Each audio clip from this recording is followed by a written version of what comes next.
Shalom Alaikum, Bapak Ibu, Saudara-saudari yang dikasihi di dalam Tuhan. Kita bersyukur karena bisa berjumpa dalam pembelajaran firman Tuhan. Mari kita berdoa. Bapa di dalam nama Tuhan Yesus, terima kasih untuk waktu ini. Kami akan belajar firman-Mu. Kami mohon Roh Kudus yang menolong kami, sehingga kami sanggup memahaminya. Dalam nama Tuhan Yesus, kami berdoa. Haleluya. Amin. Bapak, Ibu, Saudara-saudari yang dikasihi dalam Tuhan, hari ini Senin, tanggal 31 Agustus 2020, kita akan belajar dari 2 Korintus, pasal yang ke-5, ayat yang ke-9 sampai yang ke-10. 2 Korintus pasal yang ke-5, ayat yang ke-9 sampai dengan yang ke-10. Judulnya adalah Seri Penderitaan, bagian yang ke-4, yaitu berusaha hidup berkenan. Seri penderitaan bagian yang ke-4, yaitu berusaha hidup berkenan. Bapak, Ibu, Saudara-saudari yang dikasihi dalam Tuhan, kita memasuki bagian terakhir dari pembahasan mengenai seri penderitaan, yaitu bagian yang keempat, yang akan menjelaskan mengenai bertahan dalam penderitaan karena mempunyai pikiran yang benar tentang masa depan, yaitu masa pengadilan Kristus. Baca ayat yang ke-9. Sebab itu juga kami berusaha, baik kami diam di dalam tubuh ini, maupun kami diam di luarnya, supaya kami berkenan kepadanya. Dalam penderitaan, Paulus tetap berusaha untuk hidup berkenan kepada Tuhan. Kata berkenan di dalam bahasa Yunani adalah eucharistos. Eucharistos. Secara literal artinya dapat disetujui secara penuh. Ini seperti apa yang dilakukan oleh Ayub. Kita membaca Ayub 1 ayat yang ke-22. Demikian. Dalam kesemuanya itu, Ayub tidak berbuat dosa dan tidak menuduh Allah berbuat yang kurang patut. Bapak, Ibu, Saudara-saudari yang dikasihi dalam Tuhan, apa alasannya Paulus tetap mau hidup berkenan di hadirat Tuhan? Walaupun penderitaan itu bisa saja menjadi alasan bagi Paulus untuk meninggalkan pelayanan. Mengapa Paulus mau terus berusaha hidup berkenan kepada Tuhan? Karena penderitaan yang berat itu bisa saja menjadi alasan bagi Paulus untuk meninggalkan pelayanan. Alasannya ada di ayat yang ke-10, kita baca. Sebab kita semua harus menghadap tahta pengadilan Kristus, supaya setiap orang memperoleh apa yang patut diterimanya, sesuai dengan yang dilakukannya dalam hidupnya ini, baik ataupun jahat. Ayat ini jelas mengatakan ada pengadilan Kristus. Ada pengadilan Kristus. Ada tahta pengadilan Kristus. Kata tahta pengadilan Kristus ini sudah populer sebenarnya di kalangan orang Kristen. Itu bema. Tahta pengadilan Kristus itu bema sebutannya.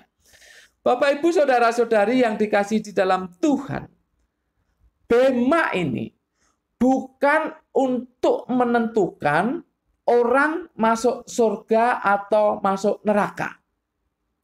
Bema bukan untuk menentukan orang masuk surga atau masuk neraka.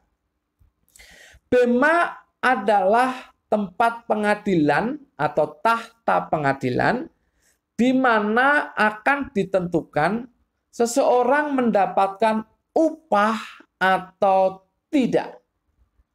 Maka bema Kristus ini, tahta pengadilan Kristus ini diperuntukkan untuk Anda dan saya yang percaya dan menerima Yesus sebagai Tuhan dan Juru Selamat secara pribadi. Jadi untuk menentukan ada upah atau tidak, ada mahkota atau tidak.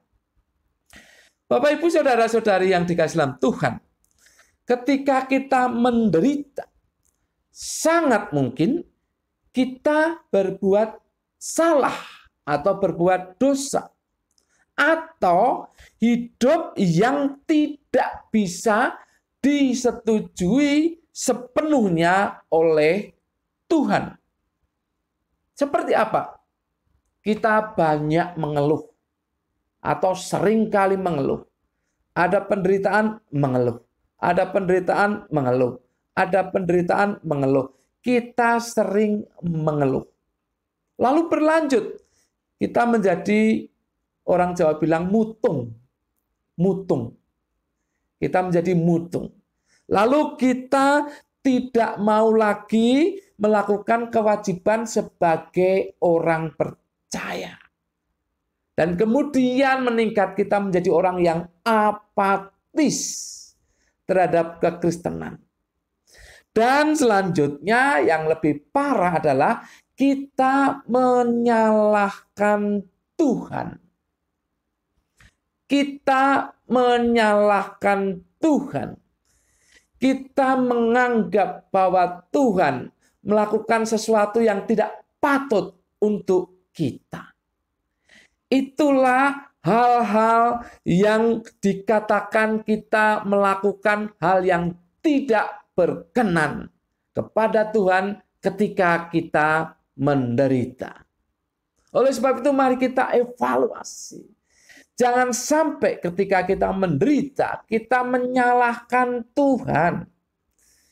Karena hal ini akan membuat mahkota yang sudah disediakan bagi kita tidak akan diberikan kepada kita.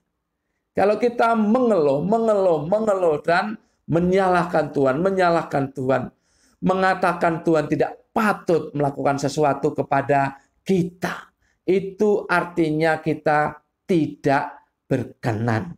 Itu artinya apa yang kita lakukan tidak bisa disetujui sepenuhnya oleh Tuhan.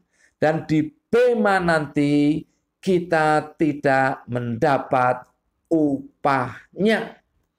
Oleh sebab itu Bapak, Ibu, Saudara-saudari yang dikasihi dalam Tuhan, mari kita berbuat sebaliknya. Ketika dalam keadaan menderita, bukannya mengeluh, tetapi kita tetap setia kepada Tuhan. Ketika dalam penderitaan, kita bukan mutung, tetapi tetap semangat di dalam Tuhan. Ketika dalam penderitaan, kita tidak berbuat dosa dan tidak menyalahkan Tuhan, tetapi tetap hidup di dalam kekudusan. Karena apa? Karena upah di bema sudah menanti kita. Jika kita berpikiran seperti itu, jika kita berpikiran bahwa ada upah di bema nanti, di tahta pengadilan Kristus nanti, maka kita akan sanggup bertahan di dalam penderitaan. Apapun penderitaan kita akan sanggup bertahan. Karena kita punya pikiran nanti di bema, nanti di tahta pengadilan Kristus, kita akan menerima upahnya. Bapak, Ibu, Saudara-saudari yang dikasihi Tuhan, mari bertahan dalam penderitaan dan berpikir yang benar, bahwa Anda nanti akan mendapat upah di bema, di tahta pengadilan Kristus. Amin. Mari kita berdoa. Bapa, di dalam nama Tuhan Yesus, terima kasih atas pengertian dari firman Tuhan ini. Membuat kami bisa bertahan, karena kami bisa berpikir bahwa upah mahkota disediakan kami di bema, di tahta pengadilan Kristus. Terima kasih Bapa atas firman-Mu. Roh Kudus menolong kami untuk merenungkan dan melakukannya. Dalam nama Tuhan Yesus, kami berdoa dan mengucap syukur. Semua yang siap untuk menerima mahkota di bema tahta pengadilan Kristus nanti berkata, amin. Tuhan memberkati Bapak Ibu, saudara-saudari senantiasa.